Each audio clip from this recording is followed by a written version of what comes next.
Says the ant to the cricket, I am your servant and friend. Now the ant is saying, the cricket went to ant for help, no, for aid. So the ant is saying, I am your servant and friend. मैं तुम्हारा नौकर भी हूँ और friend भी हूँ. But we ants never borrow, we ants never lend. ये एक हमारा रूल है.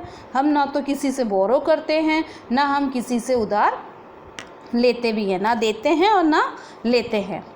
But tell me, dear cricket, did you lay nothing by? Now see here, lay nothing by is given in the glossary. It means save nothing. क्या तुमने कुछ भी बचा के नहीं रखा था फ्यूचर के लिए? It's very important to secure something for your future. क्या तुमने थोड़ा बहुत भी सोचा नहीं था कि मैं फ्यूचर में क्या करूँगा, क्या खाऊँगा? कुछ तुमने स्टोर करके नहीं रखा था क्या? When the weather was warm, जब conditions, बहुत सारी चीज़ें बता रहा है. Weather refers to not the weather only that sunny and winter spring season. It refers some other things also. जब तुम्हारे पास conditions favorable थे तब तुमने स्टोर करके नहीं रखा था क्या अपने फ्यूचर के लिए? Quoted the cricket, not I. Said the cricket, not I. मैंने सेव करके नहीं रखा था. Quoted means said the cricket, not I. मैंने कुछ उसके बारे में सोचा ही नहीं था. No planning was there. जैसे लाइफ था चल रहा था वो उसको ईजीली जी रहा था. My heart was so light that I सैंग day and night. बस मैं जब मुझे सिचुएशंस मेरे पास अच्छा था सब कुछ तो मैं उसी में डूब गया था और मैं आराम से नाच रहा था और गा रहा था. मैंने आगे कैसी टाइम आएगी उसके बारे में उसने सोचा ही नहीं था. उसके साथ ऐसे बुरा भी हो सकता है, उसका ऐसा बुरा वक्त भी आ सकता है, उसके बारे में उसने सोचा नहीं था. For all nature looked gay. Nature भी सारी सर्कमस्टांसेस उसको कैसे लग रही थी? Very happy. और सर्कमस्टांसेस चेंज होने में टाइम नहीं लगता है.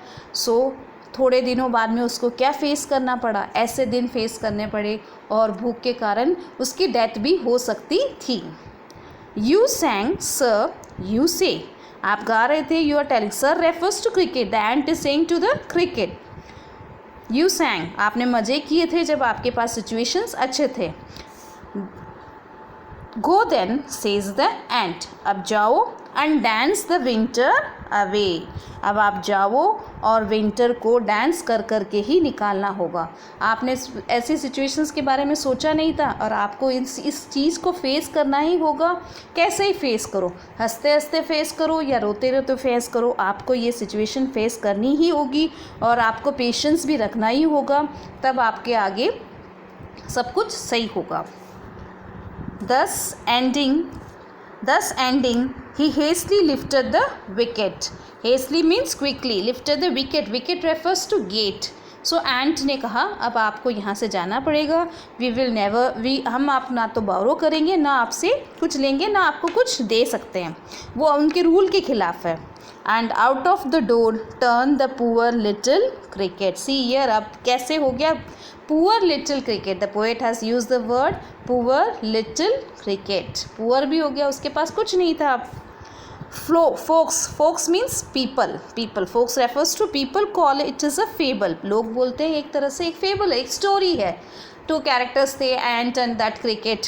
पर मैं ये नहीं कहता हूँ it is a story. It is the reality of life. I will warrant it true. It's warrant refers to believe. मैं इसको एक रियलिटी ऑफ लाइफ मानता हूँ. अगर आप अपने फ्यूचर के लिए कुछ सिक्योर करके नहीं रखोगे, वन और other day are going to face the problem for it. Some crickets have 4 legs and some have 2. where the last 2 lines are very important for this. The poet is good. Conclusion इसी में कर रहे हैं, the last 2 lines में. ये life का reality है. अगर आप कुछ सेव करके नहीं रखोगे then you have to repent for it in your future. और रिपेंट कब करोगे? जब आपके पास उस चीज़ के लिए टाइम भी नहीं होगा. अब वापस आप पास्ट में तो जा नहीं सकते. फ्यूचर में आपने कुछ सिक्योर करके नहीं रखा है तो उस टाइम को आपको कैसे करके उस सर्कमस्टांसेस को निकालना ही पड़ेगा. And you have to wait for your bright future. Very nice poem and it's over, and I will provide you the notes tomorrow.